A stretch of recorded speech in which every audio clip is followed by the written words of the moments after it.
பூமாதேவி அன்பர்கள் அனைவருக்கும் வணக்கம்.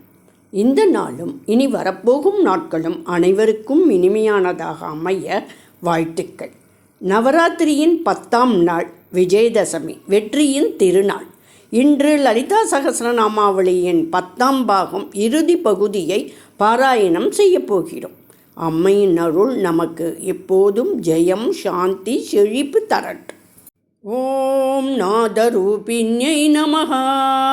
ஓம் விஜயானகலனாயை நமஹ. ஓம் கல்யாயை நமஹ. ஓம் விதக்தாயை நமஹ. ஓம் பைந்தவாசனாயை நமஹ.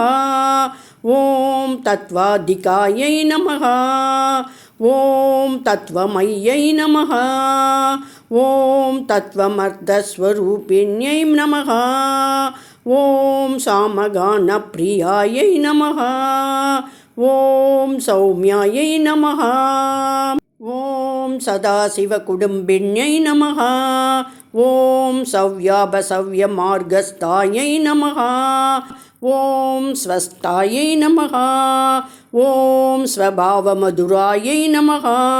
ஓம் தீராயை நமஹ. ஓம் தீரசமர்ச்சிதாயை நமஹ. ஓம் சைதன்யார்க்யசமாராத்யாயை நமஹ. ஓம் சைதன்யகுசுமப்ரியாயை நமஹ. ஓம் சதோதிதாயை நமஹ. ஓம் சதாதுஷ்டாயை நமஹ. ஓம் தருணாதித்யபாட்டலாயை நமஹ. ஓம் தக்ஷிணாராத்யாயை நமஹ. ஓம் தரஸ்மேரமுகாம்புஜாயை நமஹ. ஓம் கௌளினி கேவலாயை நமஹ. ஓம் அனர்த்ய கைவல்யபததாயின்யை நமஹ. ஓம் ஸ்தோத்ரப்ரியாயை நமஹ. ஓம் ஸ்துதிமத்யை நமஹ. ஓம் ஸ்ருதிசம்ஸ்துதவைபவாயை நமஹ. ஓம் மனஸ்வின்யை நமஹ. ஓம் மானவத்யை நமஹ. ஓம் மகேஷ்யை நமஹ. ஓம் மங்களாக்ருத்யே நமஹ. ஓம் விஸ்வமாத்ரே நமஹ.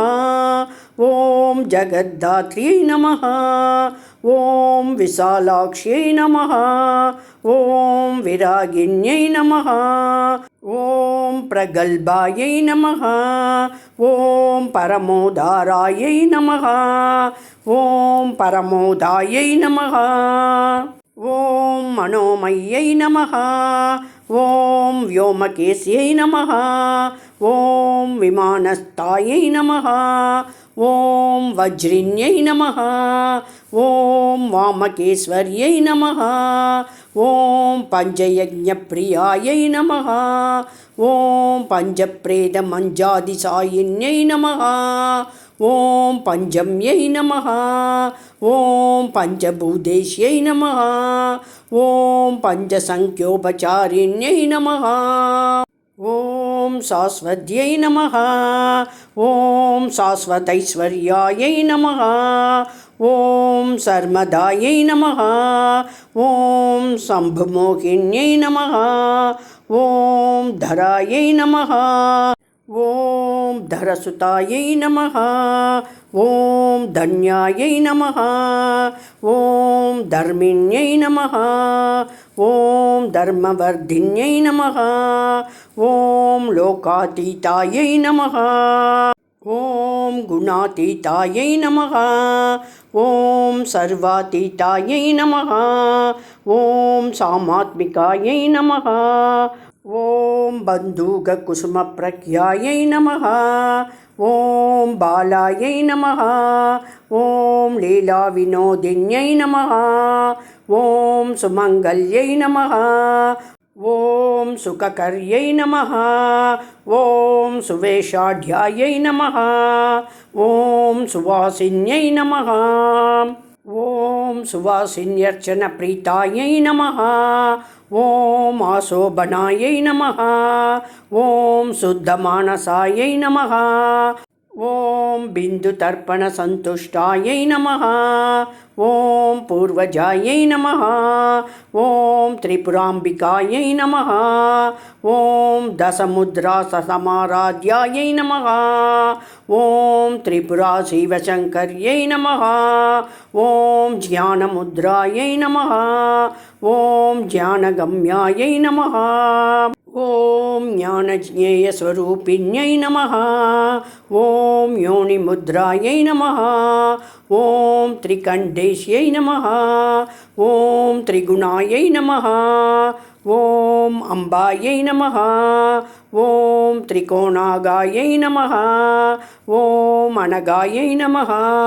ஓம் அத்புதசாரித்ராயை நமஹ. ஓம் வாஞ்சிதார்த்தப்பிரதாயின்யை நமஹ. ஓம் அபியாசாதிசயஜாதாயை நமஹ.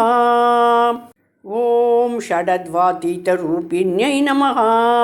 ஓம் அவ்யாஜகருணாமூர்த்தயே நமஹ.